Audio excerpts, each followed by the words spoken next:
Hey, this is Cam, and we're doing the quarantine series again, and we're doing a little Nash chat, and we're going with Bill Nash from Wingate University. And Bill, introduce our guest today. I will. First of all, Cam, thanks for doing this again. And hello to everyone out there. I hope things are going well for us. It's a beautiful day here in Union County, but I know with everything going on, it's different. So hang in there. Today we have invited with us Coach Ann Hancock. Everyone who follows Wingate knows Ann, and from her time as a student athlete, she was a great one. She's in our Sports Hall of Fame too, and now she's done an outstanding job as a head coach of our women's basketball team. And I don't exactly know how many years. It seems forever, but I'm sure it's not forever. But she's a fixture, and I think she's a keeper. And also have Shelby Lynn Tricoli, who was a starter for Ann, played 4 years basketball here, left-handed shooter. And I believe it, just let that resonate, a shooter. And the last 3 years, Shelby's been in my office in the Athletic Foundation in Bulldog Club as a graduate assistant, and she is certainly a keeper. So these two that we have here have a great connection together as Shelby played, obviously, for Ann, and their friendship still has been real persistent and consistent, much like old Cam and I have here from lots of old stories. So we're glad to have them, and so I will turn it over to the master of ceremonies. That's great. No, and when I was at Wingate, I got to help with the women's basketball team and Coach Jackman. So I got to, Ann's younger than me, but I got to watch her, and I've always admired her and followed her career. So Ann, tell us, where'd you go to high school, and then why did you choose Wingate? And tell us something that you learned while you were there for 4 years. I went to East Bladen High School in Elizabethtown, North Carolina. That was great experience, and I had absolutely no intention of going to what was then Wingate College. But Coach Johnny Jackman was very persistent and consistent with his recruiting efforts. And my dream had always been to play Division I.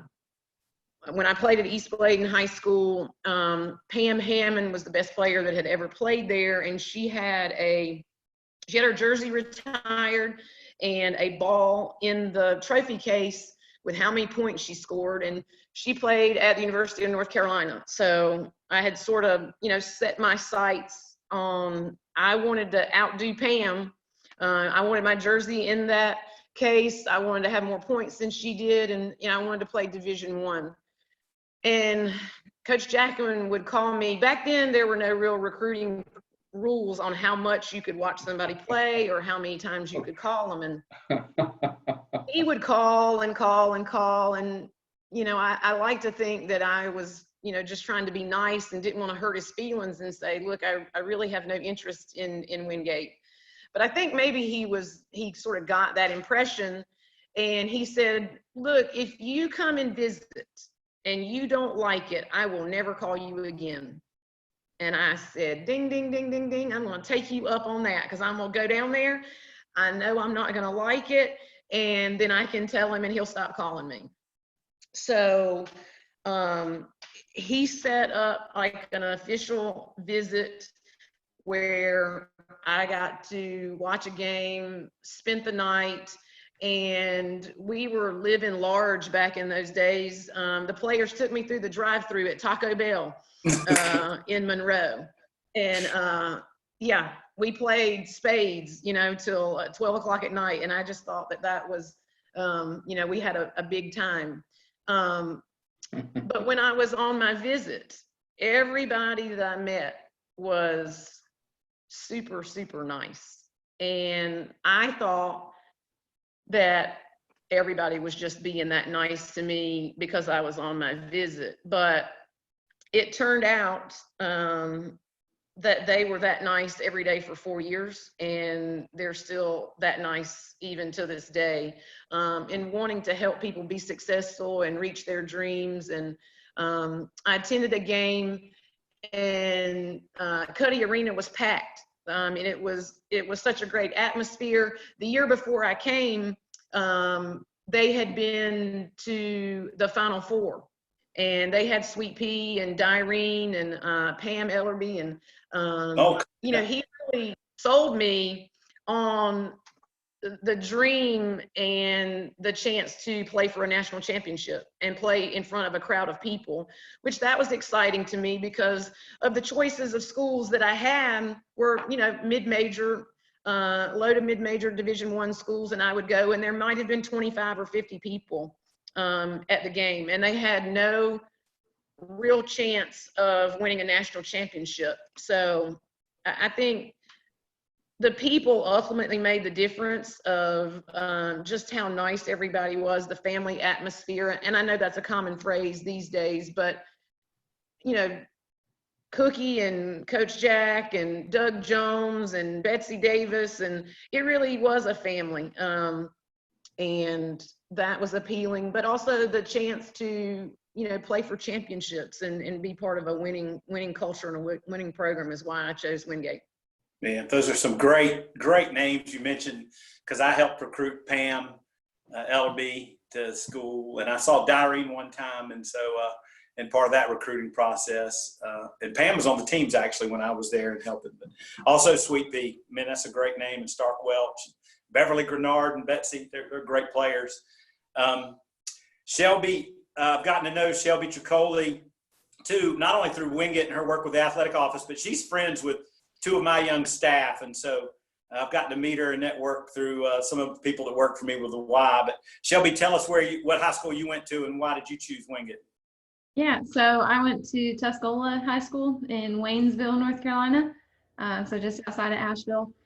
And for me, I actually, in my senior year, had decided that I wasn't going to play basketball in college. I had played travel basketball from the time I was 8 until that final year that you're allowed to play right before your senior year. And I just thought, okay, it's good. I got my time in on the court, and I think I'm ready to move on. But in that final AAU season, I started to get some calls from coaches, and the recruiting process began for me. And so I was a late signee. But I visited Wingate actually twice, I think. But even that first time that I was on campus, I don't know, it was a dreary, cloudy day, but it was just something about the feel. Got a good feeling when I was on campus. And like Coach Hancock said, everyone that you met and talked with was very nice, and that carried on throughout my 4 years. So 4 years. How about your 7 years you've been? Yeah. You've been okay, I thought we were talking about the time that I was playing basketball. Yeah. We'll get to the extended years later, I guess. Yeah. All right. Okay. No, but that's been the case ever since I set foot on Wingate, and so on Wingate's campus. And I think since I didn't have that initial desire and drive to play basketball, the community and people I was surrounded with was the most important thing to me. And I got the best feeling when I went to Wingate. So, man, that's great. That's great. It's good to know that feeling is still there. So before before you get in yours, let me tell you, these two that we have here today, that I mean, they've got an incredible presence, on the campus. I mean, just everyone knows them. I mean, they talk about people who are always so nice to them. Well, they're kind of, poster people for being nice and engaging and involved and all that stuff. So this is well, and I think that is important for me. Is sort of the phrase is pay it forward. That people did that for me when I was visiting, and I really think that is what makes Wingate so special. Is that there are key people and key places that do that, no matter what the circumstances are, that they go above and beyond to make people feel welcome and really help in any way that they can. I love hearing that. I mean, and I love that you do an alumni game each year, but I hope that there's this feeling that we can get that you're playing for the legacy of Jackman, Cookie, Doug Jones, Betsy Wisniewski, Davis, all that crowd, Beverly, Sweet Pea, just Anna Atkinson, that crowd goes on and on. But there's a great legacy of women's basketball at the university that I hope, and I shared earlier, Hannah Clark is from my community. I need to get to know her better. But does she know the legacy? And Bill and I were talking before y'all jumped on of point guard. So Bill, and you're going to hurt somebody's feelings, but name a handful of great past Wingate players, point guard or guards. All right, Diana Monroe. I remember, again, I'm going to go back further when I first was there. Diana and obviously Andrea Grissett, Sweet Pea, Cynthia Thomas, Doreen. I don't know who played point because everybody liked to shoot, especially in Jackman's pro. So everybody ran the point at some point, so they could get the ball from the other guys, I guess. I know they weren't guards, but then I see you mentioned Pam Ellaby, and who is Tamisha, and there's some. Oh, see it now. I'll start having those moments. And Anna Atkinson, when Anna was here, and the presence that she had, on for the Nasia, most recently Witherspoon and. Caroline. I mean, I'm starting to see names and stuff, but there have been a lot of really outstanding athletic women playing basketball there. You asked the question, could Ann's era play with this era today? And of course, you were talking about getting candy and a Coke and crackers before a game. Guys don't do that anymore. I mean, now, the nutrition and all that's so much better. But it just seemed that those NAIA years, we were incredibly talented. And a lot of times during the NCAA, a little better condition now, I would say, and attention. I say there were no weights and there was no conditioning. Right, exactly. Our conditioning program back then, which, we were talking about Coach Jackman before we started. He really was creative because he coached volleyball and basketball. Yeah. And so we had a lot of two-sport stars. He was creative in that he recruited basketball players with volleyball money. Yeah. And he was able to offer people full basketball scholarships if they would participate in volleyball. I think we had some people on the volleyball team that had never played in high school at all. So he had an advantage of being able to do that. And so our basketball preseason conditioning was, we started out with the volleyball net up, and then that lasted for about 30 minutes. And then he'd be like, okay, take nets down. And now we're going to practice volleyball, but we were pretty good in basketball. Yeah. Roper, that's another name just came up. Roper. Tanya Roper was a great post player. Yeah. And we mentioned Betsy, and I remember the personality Ann Walters had when she was. Oh, Ann, Ann. Yeah. So you're going to make me go mute because I'm going to keep just throwing names out. Well, and Ann Walters played some point guard, even though she was really, really tall for that position. Point forward. She was. Yeah, absolutely. Yeah. And she's one of the all-time favorites at the alumni game. Yeah. I bet. Yeah, she ranks up there for the alumni game. Shelby, I better say Kelly Bonner hadn't before, because you better. I will be blasted, that little 3-point shooter. All right, sorry. So Shelby, why should a great player come play for Ann today? What would you tell them? Oh gosh. Well, one, you may not get candy and soda before the game, but you might get ice cream after a win. So that would be one thing.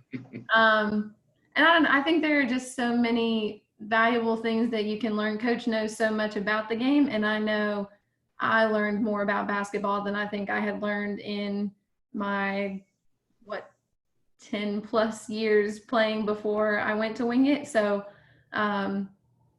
Definitely just the basketball knowledge you would learn. And she does really buy into the previous culture of Wingate and current culture of Wingate, and just really tries to build relationships with her teammates. So I think if a player is looking for both of those things and a winning team, then I think it's a perfect place to be on the basketball side. And then you have the same kind of relationships with professors and a good education on the academic side. So, Ann, for all the alumni and even the past players, what's the recruiting pitch today, or what should we be proud of? I think we should be proud of the rich history and tradition that has been established well before I was there, that we're doing our best to keep that going, and that we try to do things the right way. That winning is fun and winning is important, but we're going to try to do that within the rules. And, more so than learning, basketball skills and things like that, I hope that they learn, our Bulldog basics, Shelby, to be on time, tell the truth, treat others like you want to be treated, do the right thing, and then exceed expectations. And if they will do that, then they'll be successful in life, not just on the court. So I think we take pride in trying to teach them things that will help them be successful long after the ball stops bouncing. Man, that's great. Well, I'm incredibly proud of you and just your entire career, and just watching you and keeping up with you after post-grad from Wingate, and proud of Wingate, Bill, and all the work that y'all continue to do there. And as we get through the quarantine era, and we'll get students back on campus. And so I encourage everybody that gets a chance to watch this, and all Wingate alum, to join the Bulldog Club and support our athletics, and especially support Ann and the women's team. And we look forward to getting you at the games. But thank y'all for joining us today, and Bill, for organizing a little Nash chat. Thank you, Cam. Another legend. See you. Take care. Thanks for having us.